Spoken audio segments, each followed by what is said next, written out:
انسان کے لیے دنیا ایک منزل ہے اور اس کو ہر صورت مقررہ مدت تک یہاں رہنا ہے۔ اس لیے یہ ممکن نہیں ہے کہ اس کی ضروریات جو دنیا میں رہنے کی، کھانے پینے اور اس سے بندہ اپنا دامن کو بچا سکے، تو کسب معاش یہاں رہنے کے لیے ضروری ہے۔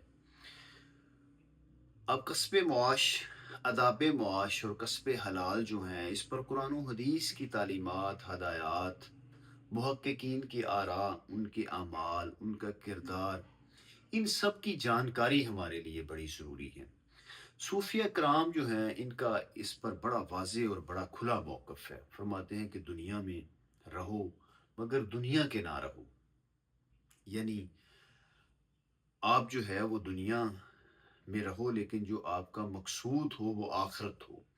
اور فرماتے ہیں کہ جو شخص دنیا میں ہمہ وقت اور ہر وقت مصروف رہتا ہے وہ بد نصیب شخص ہے، اور آخرت فراموش کر کے دنیا کمانا حرام ہے۔ اعتدال یہ ہے کہ بندہ دنیا میں مصروف رہے لیکن وہ آخرت کی فکر میں رہے، اس کا جو مقصد ہو وہ آخرت ہو۔ تو رسول اللہ صلی اللہ علیہ وسلم کا بھی اس پر بڑا واضح ایک پیغام ہے، ارشاد ہے۔ آپ صلی اللہ علیہ وسلم تشریف فرما تھے، صحابہ کرام موجود تھے کہ ادھر سے ایک قوی نوجوان آیا اور وہ دکان میں چلا گیا، تو صحابہ کرام نے افسوس کیا اور کہا کہ یہ وقت جو ہے یہ خدا کو یاد کرنے کا تھا۔